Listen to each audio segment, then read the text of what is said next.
bilingual. Well, can you explain what you mean by bidialectal? What does that mean? Well, the typical Black American speaks African American vernacular English, or they might speak Gullah or Geechee. Like Gullah or Geechee are like sisters, but they're not twins. So, Gullah is more of a English Creole with African derived words like, what is it, like Bobo, or I think Kuda, or Defu. Juke. Juke, which is, that's a Mandingo word. Many words. Uber. So we speak those like African American vernacular English, Geechee or Gullah. But we do not usually speak like French. Can you share a little bit about the Gullah and Geechee people? Where are they from? How do they come to be? They're from the coast of South Carolina islands and coastal Georgia, the islands of Georgia, like St. Simon. In South Carolina is St. Helena. There's also Defusky Island, and I think it was once Sapelo Island. Sapelo is off of the coast of Savannah. It's a magical place. Yeah, Sapelo. Yeah. It's off of Savannah, Georgia. They were taken there. St. James is another island off of South Carolina. There's so many. I couldn't think of all of them right now. But yeah, they were living there during the time of slavery. They were taken there from the Rice Coast in Sierra Leone and Senegambia region because they were knowledgeable about how to grow rice. So they developed their own little culture that is a little different from other African Americans, but they still identify as African American, just like Creoles of color in Louisiana. Yes. But I want to basically promote, Spanish and Italian and even African languages like Yoruba or Igbo to Black Americans. And I thought if I created that group, which I made 3 years ago in 2017, I thought I can get a lot of people from the continent of Africa, the Caribbeans, Afro-Latinos, and Black Americans, and we could help each other progress during our language journey. Do you feel as though there's, because you said that you've had the group for 3 years? Okay, I didn't know because I think I joined earlier this year. Have you seen what is like the ebb and flow of the group in terms of the membership? Where are you in terms of people coming? How did the group evolve over time?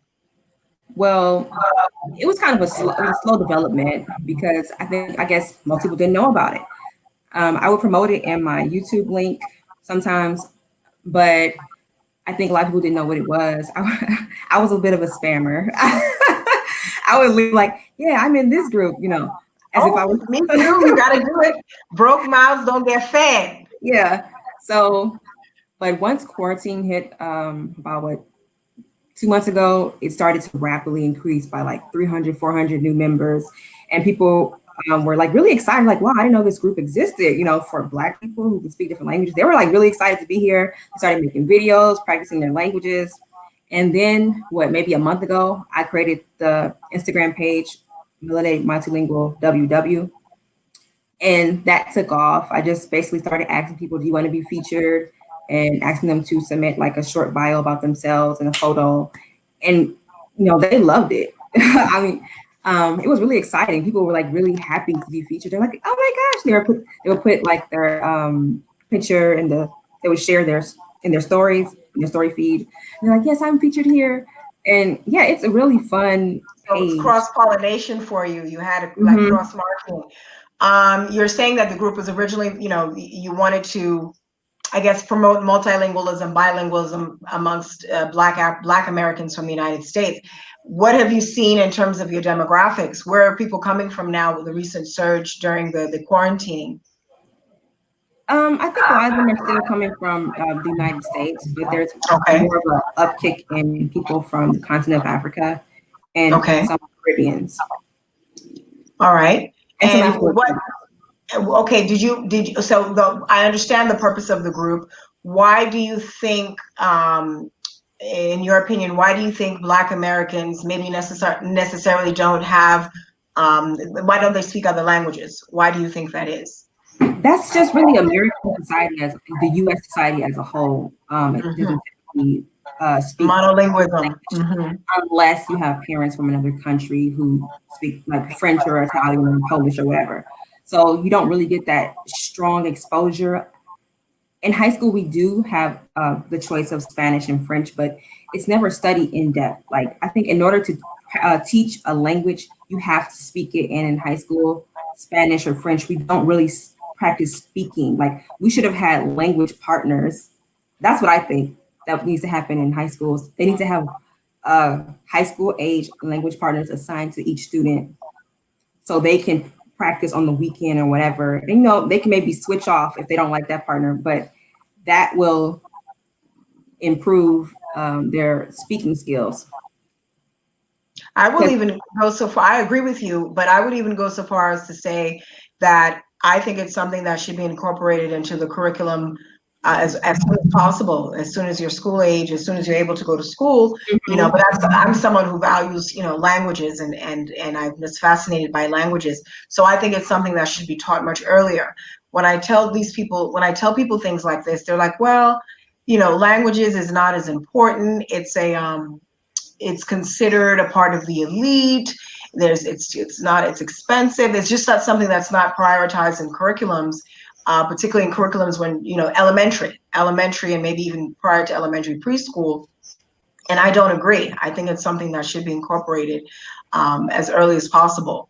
As you know, my daughter, she's been learning Spanish formally here in Mexico for 3 years, but prior to that, since she was about 8 months old, I've been trying to let her learn Spanish. I've been teaching her Spanish as much as I knew, and then using other tools and videos, as well as a teacher that used to come. So that's just something that's an important value to me. Do you think that is changing amongst people who are Black American? Do you think they're finding the need or value of being multilingual or bilingual? It's slowly happening because there's an increase in travel. Now there's, black Mm. black travel groups on Facebook and Instagram, Mhm. and everyone wants to take a nice picture in China or Very true. Korea or something. Very And people true. are traveling to Ghana, and people are traveling to Very true. Namibia, wherever. So yes, I do think there's an uptick in people trying to learn different languages, especially Spanish and Korean. And I think Korean. yeah, Interesting. Do you know your member, right? Our member who teaches Korean, Nathan. Nathan is his name. Why do you think Korean? Why is that? the influence of K-pop. There's, Yeah. I feel like it's a K-pop. gender almost thing. So I feel like with black males, it's usually Japanese more so, and then with black females, usually Korean. That's just what I Why kind of know. Japanese with brothers? Why Japanese? I don't know. Anime, I guess. I guess the influence of anime. Anime. Yeah. You're right. Japanese, well, Korean, and I find that, well, Asian languages, Korean, Japanese, and Mandarin, I think are very important languages to know. Mhm. Yeah, I was on the Mandarin quick kick with my daughter. Okay, so you're seeing more Black Americans that are trying to learn Asian languages, and I know in New York, at Columbia University, I want to say, and at CUNY, City Universities of New York, I know Wolof is being taught. That's a language in Senegal and the Gambia, West Africa. Mhm. And I want to say, of course, Yoruba in those schools as well. And then we have the professor who's a Gullah Geechee professor at Harvard. So um, those things are being taught. And I'll tell you something. I have a family friend, and he spoke Creole, the Creole that's spoken in Sierra Leone and the Gambia. And he used to interpret. He had a side gig where he interpreted Creole during the situation. Sierra Leone and Liberia had civil wars in the 90s. So we Mhm. had a lot of individuals from those countries patriate or migrate to the United States, and they had to do like tribunals and all this sort of thing. And he used to have to interpret Creole for the United Nations. And I thought, what? How can put me on? How can I get that job? I'm like, what? You speaking Creole at the United Nations, but interpreting for these individuals that Mhm. that would maybe be the only English or English-based language that they spoke. So definitely it's becoming more mainstream. And I just think our proximity, our proximity, meaning Black Americans versus, Black immigrants, I think definitely the languages and also with Afro pop. I think all of these, Yeah, yeah, Afro pop. Afrobeat, and everything. What do you think about African spirituality amongst Black Americans and how maybe that's affecting language learnings of African languages? I think, yeah, in the last 5 years, I feel like, yeah, since 2014, maybe, there's just been an interest in basically West Africa mostly, in Yoruba faith and the Ife faith. So, you would see people on Facebook groups saying like Ashe, Ashe, or something like that, or just talking about different Orishas like Shango and Yemaya and It's become Shun. very pop, you know. Mhm, Beyonce put it out there. I mean, people have been doing it before Beyonce, mhm. but she's brought it more to maybe my daughter's age, Xennial or whatever they call that generation. But it's just fascinating to me that this part of the culture is becoming very mainstream amongst the Black diaspora. Yeah, because Do I you think do. that's a good thing, or is that a positive, or how do you feel about that? Yeah, it's positive. It's always good to know the different types of animism within the continent. And because it's within West Africa, I think that's even more important because a lot of Black Americans come from West Africa. I would be more interested to learn about the Igbo. A lot of Black Americans have Igbo ancestry. Yeah. Yeah, I yeah, feel and like I a don't. lot of I don't Latino. think that language is as popular, maybe, or maybe I don't know. I know Yeah, it's Yoruba is hard. very popular, but I think the Igbo ethnic group amongst Black Americans, I don't think much is known, and I just think, well, Nollywood is a lot of it is they're made by the Igbo people. Nollywood, a lot of Mhm. Nigerian movies, a lot of it is made by the Igbo nation. Well, I wanted to ask you a bit about your background. Uh, oh, talk about your store, the products that you have for multilingual.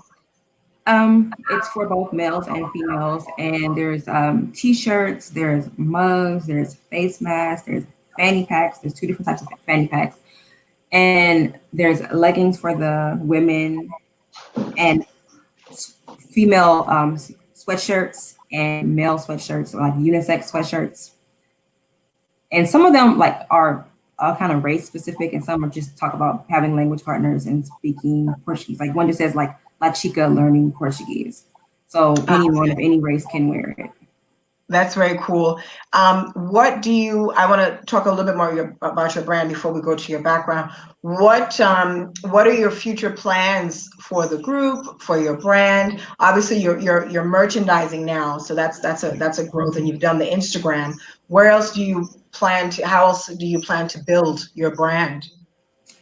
I am not sure. Maybe an app, maybe some type of app, maybe Hmm, because you never that's a know great with idea. how long Facebook is going to be around. That's a really good idea. Yeah, you definitely have to definitely diversify your digital footprint. Huh? You have to Mhm. be in different places, not just Facebook. Do you have a website? No, I do not. Not at Okay. the moment. You should think about doing that as well as Patreon. Are you familiar with Patreon? Yes, I'm familiar with it. I never used You it. have a Patreon for multilingual No, millennials. I mean, I'm saying millennials, melanated melanated multilingual. multilingual. You should definitely think about a Patreon, to have sponsorship for your work, because I think you're onto something, and I think it's a great thing that you're promoting being multilingual, particularly amongst Black Americans. I think that'll be a great way for everyone to connect in the Black diaspora. What was the thing I had to ask you? Okay, your background, like where are you from, your family, all of that good stuff. Just up north in Ohio. Okay, With a lot of Black Americans, family from the South moved up north. where in the So South? Where in the South your family originated? Georgia, Okay. Georgia. Do you ever go to Georgia? You have family there still? Any ties? Mhm. Okay. What part Um, of Georgia? they move. I had family that re-migrated. It was like the reverse, basically. Yeah, we come from the So South, go to the North, and then we return back go to the back, South. yeah. Yeah, And they close. I love don't know. it. They're like Ohio. they're cold, but farming. Yeah, they're farming down there. They're okay, they're gardening. farmers, family. I mean, not. I guess you say gardening, but it's a. Okay, They're okay, yeah, they're they being got very different rustic. stuff. They're being very Okay, rustic. what? Okay, go ahead. Oh, you go. I lost my What? train. Where did you go to school? What did you major in? I want to get into that whole experience. I actually okay. It has nothing to do with language. I majored in communication with a minor in English. That's language. Speak, Yeah, I yeah. mean, not Communications, yeah. yeah, in a sense, but not like it wasn't like linguistics or something. Okay. But yeah, so it's not so far off, but it's often. What made you? Why communications? I was originally trying to go into journalism. Okay. And you're not doing that anymore? No, I'm just teaching English online. Oh, well, come on, stop minimizing yourself. That's a big deal. How is that working out? And who are your students? Where are your students from? Mostly from Latin America, most like Okay. Spanish speakers, you know. Okay, what platform are you you have your own private business, or are you working with a platform, a company? I do private lessons, and I was working with Powfish for a second, but I stopped doing that. Okay, that's like a whole other show. The online space with teaching languages, teaching English. Hmm. China runs that. Basically, there's so many language learners of English in China. I always quote this stat that I read in 2017. There are more people learning English in China than we have in the United States as an overall population. I Yeah, read that years ago, and it always threw me for a loop. I'm like, my goodness, the United States has how many billion people, but there are still more people in China learning English than we have in the United States. So that always fascinated me. That was from 2017. I don't remember where I read that. Well, you went to university. You have your degree in communications. You're an educator. You're a teacher. You're a linguist. Can you name some of the languages that you dabble in? Spanish number one because that's what I always wanted to learn since I was a little girl, and Portuguese because it's like if you speak Spanish, you might as well learn Portuguese. It's I kind don't of want to. confusing. It's Not kind of me, but confusing, I need to, but I but don't want to. I really don't like the way Portuguese sounds. I don't. I know people are going to get into their feelings. I just don't like it as a language. I really don't. And I'm thinking of retiring into a country that's the official language. And I'm just like, "Ugh, I gotta pick up something. it Spanish is grows beautiful on you. to me. It Spanish is just a grows on beautiful you. Like language. Brazilian Portuguese grows on you. You probably think about Brazilian Portuguese because that's way more nasally. That's more nasal It's inclination. Brazilian Portuguese. It's Brazilian But Portuguese. Mm-mm. Bate papo. Pau, I pau de start to like pau, it. pau, pau, bom dia, obrigado, forgive me. My Portuguese It starts to sound speakers. cute. Well, See? Brazilian Portuguese is different, maybe, and of course, each language, has its own variants. I have to really listen to people from the Cape Verde, the San Tome, those islands off of the west coast, because that's on my Angola, head to retire. Como? Angola. I'm not There's retiring in Angola. oh no, I'm saying that their Oh, the different type of Portuguese. Portuguese is Mozambique. more like Yeah. European or Yeah, something. there's variants. So what Yeah. would you say the big difference is between so Brazilian Portuguese is nasally. Have you been exposed to Portuguese, West African Portuguese? Oh, just do a little music, but it's yeah. One of the group members is actually from Angola, and Okay. yeah, he's learning Japanese and English and something else I forgot. One But language to his another. he speaks the clearest. I mean, the his name is Stefan Helmer. Helmer. He takes like photography. He's really good at photography. He has like an Instagram, but his Portuguese is so clear. It almost sounds like Spanish. Like I mean, in the sense that that's how clear it sounds. Very understandable. Because if you speak Spanish already, you will definitely understand his Portuguese because Oh, well, that's how I need clear to it listen was. to him Yeah, because he has a video on Wiki but Tongues. it's really the Brazilian Portuguese that kind of it gives me it rubs me the wrong way. I just don't like the way it sounds. Yeah. Let me just say not the whole language. I don't like the way it sounds, but language it like I said, it varies. Okay, well, you went to school in Ohio or where? Ohio. Okay, tell us about, because you and I had talked about the BSU, Black Student Union, and some of your experiences there. Do you want to share why did you join the Black Student Union? Did we talk about that? We did. We talked about the Black Student Union. We talked about the African Student Union, wokeness. There was some disconnects Okay, there. I was talking about when I was in college. I was actually in that, but I don't remember mentioning that. I was around different Africans. It was a small college. It was a private college. So there were people from mainly from Ghana. So, and I was dating someone from Ghana then. And I was just exposed to like the tree language, basically. You know, the etisane, Oh, your friend May, Kiara, you know, me free America, something like that. So yeah, and that was interesting because you know, I don't think I've ever even I don't think I learned any words in any African language prior to college. I can't remember not one word. So I got to recognize the different accents and tones, and that was really interesting. I didn't know what they were saying, but and I got exposed to pidgin English because I'd never heard of pidgin English that Nigerians and Ghanaians speak. I was like, what is pidgin? What is that? It's like English, but they say I did go, make chop, you know, I did chop, I'm eating, or something like that. Mm-hmm. Did you pick up any of it? Do you speak any of it to this day? Not really. No, all I can say is Aquaba and Etisane Welcome. How are you doing? Yeah. your friend May, and I don't even know what free and enfreme mean. What does that mean? Huh? What is enfreme? Like my name is, or you can say Medine Day. I don't even know what that means. And they my didn't even child teach me that. I think they wanted to like talk over that's me. his language. Yeah. Okay. And I learned about day of the week names. Day of the week. Do you know your day of the week name? Oh my goodness, I actually forgot. I know Sunday is Kwashiba, and then I was born on a Saturday. I thought it was Akusa, but I think it was for Akan. I thought it was Akusa for Sunday, but there's a song. Mm-hmm. There's a song that, interesting enough, there's a woman who is mixed race. She's indigenous descent, black, white, and so she's American, and she started going back to playing the banjo and the history of the banjo in the United States and the Caribbeans. And so her and another girl who was of Caribbean descent, I think, made a song about one of their Akan ancestors named Kwashiba. And it's a nice song. They call it Native Daughters.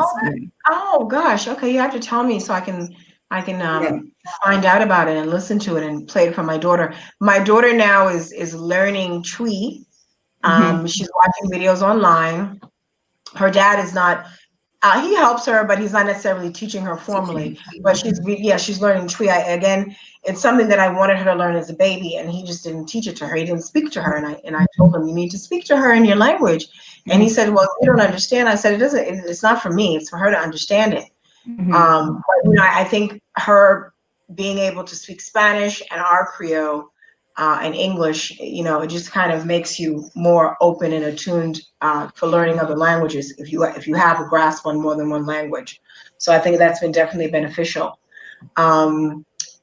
What else do we have to talk about? Okay. And you said you're an English language teacher. You mostly teach students in Latin American countries. Is there one country in particular that stands out most in terms of your students?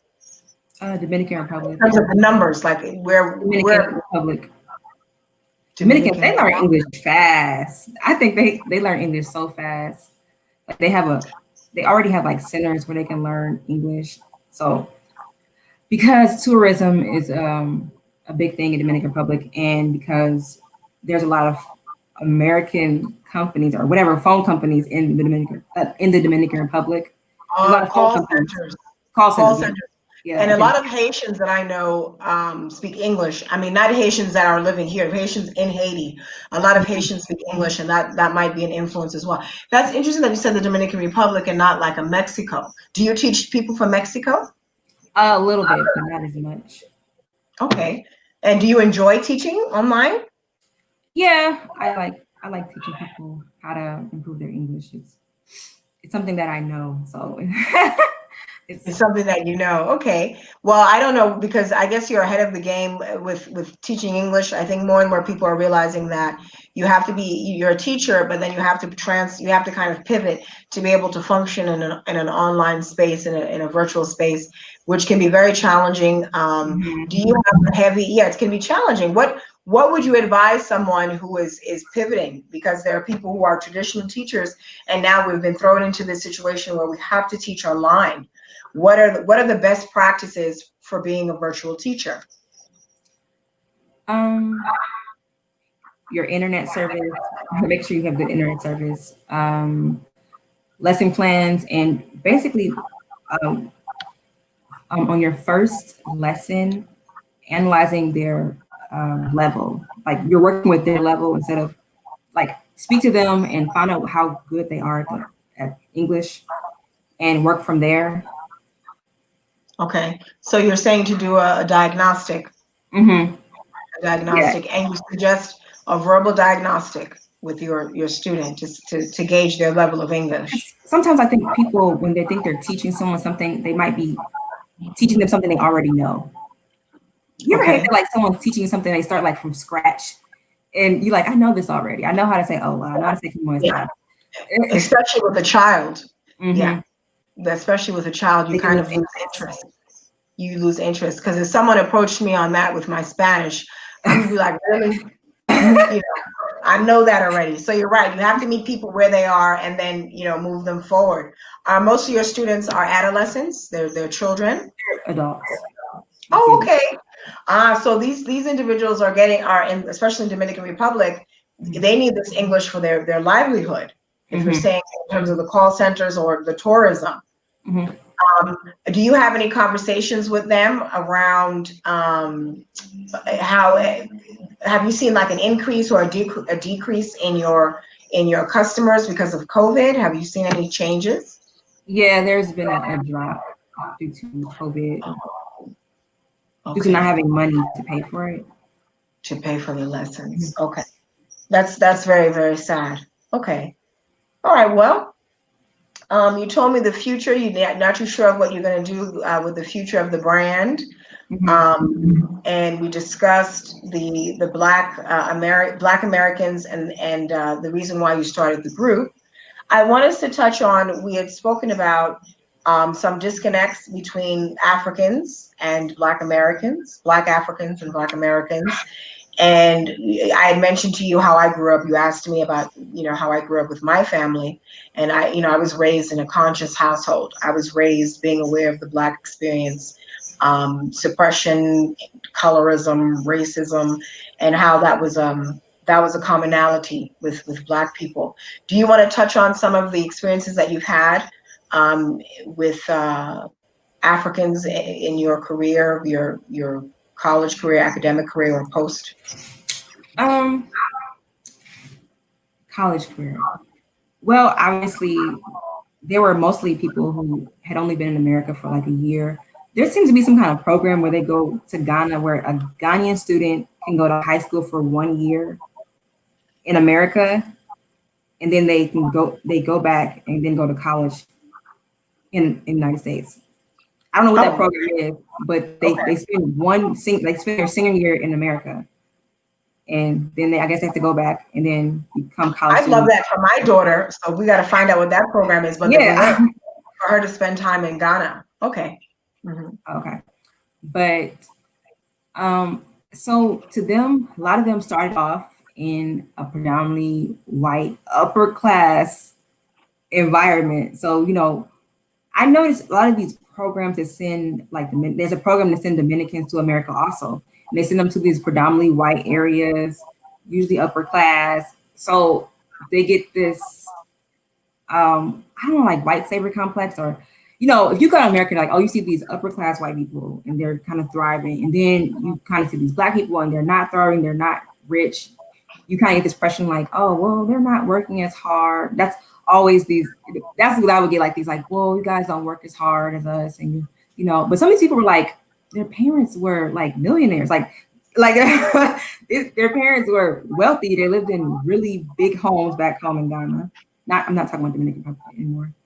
And it's like you're comparing yourself, who is upper class, to someone who is like lower middle class or working class, and you don't understand the privilege you may have coming here and how you may be received. I think that you touched on something very key, privilege. And I remember when I posted something, and one of my college girlfriends was like, I posted something about how people don't, black people don't, at the time, I went to college in the 90s. So how at the time, there weren't as many black people doing student exchanges, or we just didn't have the data, because social media is a whole different thing. We know more now because we share information. But the article basically said, black people are not participating as much in student visa travel. And I participated in a program after I graduated college called BUNAC.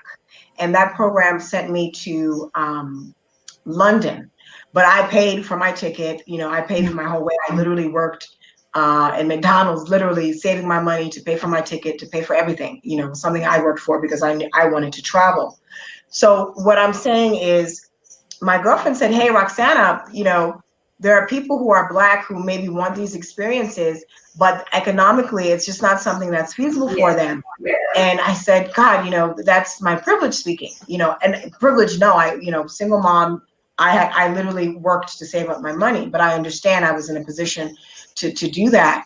And she said, it's just a lack of opportunity, and it's a lack of opportunity because of finances. So you just highlighted it, how these Africans, Ghanaians, are coming from richer backgrounds. They have their elite back home, they have resources to come here. So it's going to be like with like. So it made sense that they would come to an environment where the people that are recruiting them or working with them are also in the same, I guess, social strata as them. And then, they get these false perceptions, not understanding systemic racism, institutional race, all these different variables. So I wanted to touch on that. And this is a problem with Africans, people from the Caribbean, people and Asians, whoever's coming into the United States, not understanding the dynamics of the Black American experience. And I guess that's something that I wanted to touch on with you. Remember, we talked about culture and Black American culture. Can you talk about, I've seen some posts from you. I don't know if you have a page dedicated. You have a page, right? I think I joined your Black American culture page. Can you expound on why you created that page and what you hope to get from that page? Because you posted some really good stuff. I think I posted it on my wall. I need to promote your page more. But can you share your page and your intentions behind that page? Okay, so Twitter is a mess. So a lot of Twitter wars about, diaspora wars about, Black Americans don't have a culture. And there will be Black Americans on there saying that we don't have a culture. It's like, yeah, we don't have a culture. Saying that? They were like, agree, like, well, we don't really have what other people have. They're not aware. In the US, we don't really have, okay, certain areas, there is uniforms or outfits. If you go to Louisiana or something like, or the Gullah Geechee areas, people do put on certain attires for their events, but in the rest of the US, no, we don't have like an attire to put on. So that is one reason why people feel like we don't have a culture at all.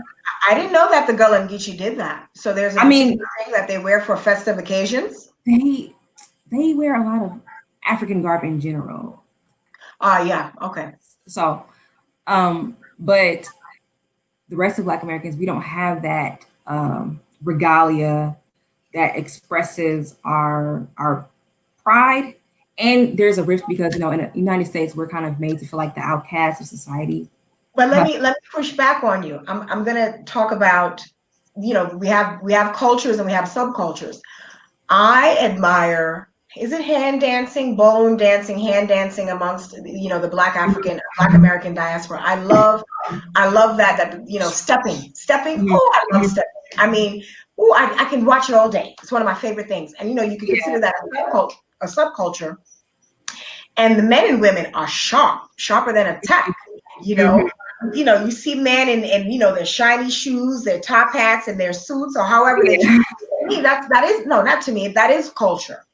That is Yeah. culture in terms of physically displaying the culture in their attire. You Mm-hmm. know, and I think we need to understand that there's nuance to this. I think we have to understand that that is a culture, that is a valid culture. Stepping, hand dancing, ballroom dance, however you choose to call it, depending on where you're from. I know it's a big thing in Chicago and other cities in the Midwest. It's not something that I knew about in New York, but my parents were immigrants, so that wasn't something that we were privy to. It could have gone on in New York when I was growing up. I don't know, but I admire the way people dress. For these occasions. So I think that's valid, and I think these are the things that we tend to discount and we trivialize because that is culture. And I know that you'll highlight that on your page.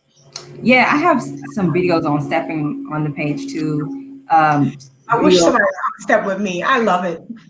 Yeah, and where we call it's called hand dancing. Hand dancing. Okay, so Yeah. stepping is hand dancing. You were saying we as in Ohio or in Georgia? Yeah, Ohio. Okay. And then in Chicago, it's more. I get a feeling, is it a Midwestern thing? There are some people I was in the North Dakota. There were some Black Americans in North Dakota trying to start up a stepping thing. So yeah, I would say it was Midwestern, but even like on the Northeast, it just depends. I think sometimes I think we do things regional. It doesn't in Maryland. I think it's a thing in Maryland. East Coast. So it's just fun, and that's culture. Yeah, and we even can talk about Black Zydeco culture. Zydeco. Have you heard of Zydeco? Yeah, Louisiana, Southern Louisiana, the music, the accordion, the dances. Oh, there was a video circulating around with these two. Well, it was a room full of people, young people at that. It looked like they were in their like late 20s, maybe even early 20s, dancing to Zydeco, partner dancing, and they were just having so much fun. And they were like bending down, and I was like, wow. That's so cool to me. And again, that's culture. That is so cool to me. And then you could call it's a subculture, whatever you want to call it, because we're not myopic or monolithic. What is what I'm looking for? We're very monolithic. We're vary from monolithic. region to region. That's very what you don't realize. So, like even as far as like soul food, like Southern Alabama, they eat gumbo. Texas, they eat gumbo. Louisiana, of course, is known for gumbo, but they also do a lot of seafood. They have like crawfish boils. And when you get to like close to Mississippi, that's where you get like the blue crabs. And I even looked up something about catfish stew. I was like, okay. Catfish stew is very typical of Senegal and the Gambia. And then gumbo is okra soup or okra stew. I mean, these things are just iconic foods in the Black community, the Black diaspora.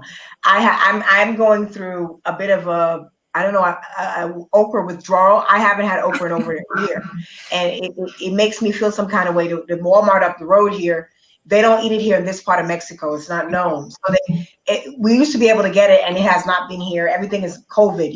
I have cellulite because of COVID. I got a pimple because of COVID. So they blame COVID for everything. So they didn't bring any okra in, and it's just a tragedy. I've dedicated videos and writings to okra. Really? Okra is life. Oh, girl, okra is life. I haven't had it in a year. I love okra because it's something that a lot of people don't like it. It's an acquired taste. Blah blah blah.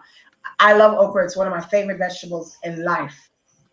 It's interesting. I had fried okra before, but it's not something I ate all the time. But it is very Southern, the fried okra thing. And then, and it's used as a soup thickener. Fried okra and tomatoes. And succotash, I think. Have you heard of corn? Yeah. But I've never really ate it. I think I'm going to try it, try to fry some up or something. I mean, if gumbo is delicious. It's divine. A friend of mine, we worked together, and she was from Louisiana, and she made some gumbo. That gumbo was so delicious on its own, but it was very, very Africanized insofar as she had dried shrimp and dried fish. Well, that's a part of it. That's a main ingredient. And Gullah Geechee people do the same thing. They dry their fish. And someone said they used to actually put it in the attic or something. They used to draw their fish out in the attic or something. Yes, they do. Gullah Geechee do dry their Yeah. fish. They do. They do. So, yeah. And that just brings so much, roast fish, dry fish, grilled. Oh, that food was really good. That was really good. So, and I'm a wannabe food anthropologist. I'm like, God, the connection. That we didn't forget the okra. It came through. It came through. It came through, because those things are just those are iconic foods, and the whole rice culture, as you mentioned, rice is very important in those parts of the United States. Rice. People look at me strange here because rice in my part of Mexico. People eat it here, yes, in this part of Mexico, but the tortilla rules over everything. The tortilla is a staple food, corn. And I went out to have aguachile, which is shrimp or fish cooked in lime. So it's similar to ceviche, and it's a wonderful dish. And it was so much liquid, between the lime and the different seasonings. I was like, "Do you have rice?" And he was looked at me strange. I was like, "Look at all of this liquid. How am I going to get this liquid? I want this liquid." So now I know the next time I go to that restaurant, I'm going to have to bring my rice, because the liquid it was a shame not to have that liquid, in my body. I like rice too. I'm kind of a rice fan. I love rice. You too? But I brown it. I don't like just plain white rice. I have to brown it in oil. Get parboiled rice and brown it in oil, and then you add water to it and maybe some green peppers, some onions, and it's just so good. You dress up your rice, yeah. We sometimes we'll cook it, if it's just white rice. We'll cook it in bouillon cube, and then I like to add vegetables. I'll add tomatoes, or like you said, bell peppers or onions, mushrooms, and let it all cook together. That's like one of my favorite ways to eat rice. Well, one of many ways to eat rice. Have you ever made or ate jollof rice? Not from Senegal or the Gambia, not that Gambian stuff. I mean, Ghanaian stuff. I had the Ghanaian stuff. Never had the Senegal Gambian jollof. No. One day, my dear. One day you will have it.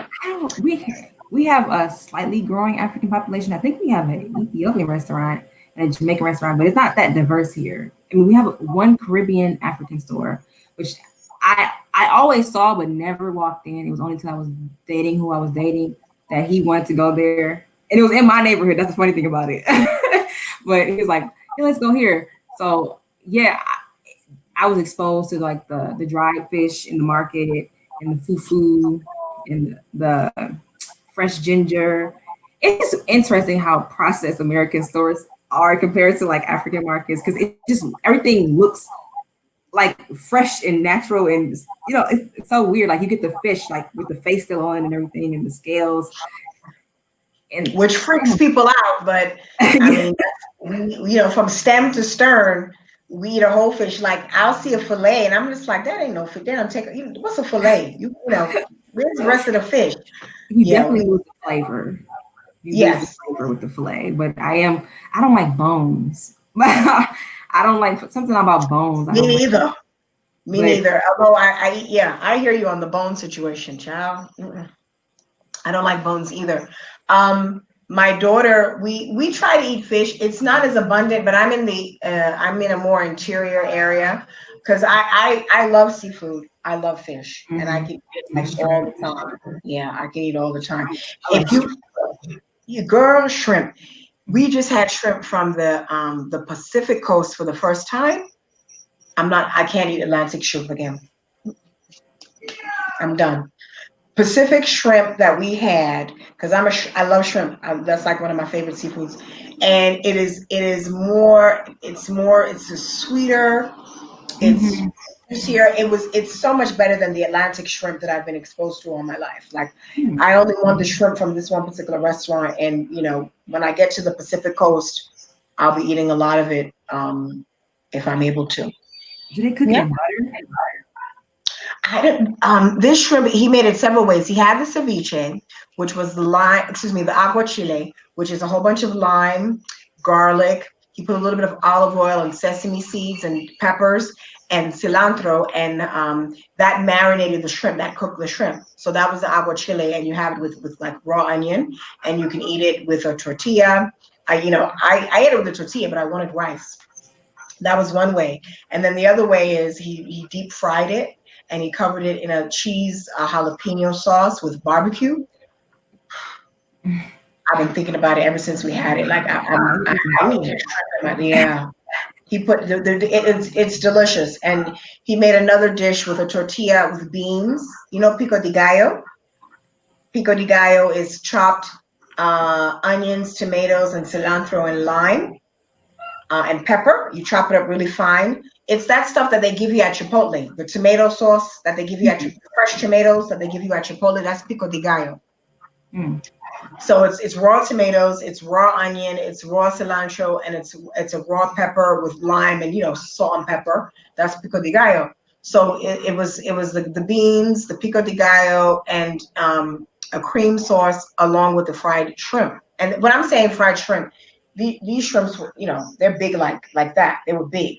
If you could see my Jumbo face. shrimp. Yeah, jumbo. Girl, so they were delicious, and not that I haven't had jumbo shrimp before, but it's the taste.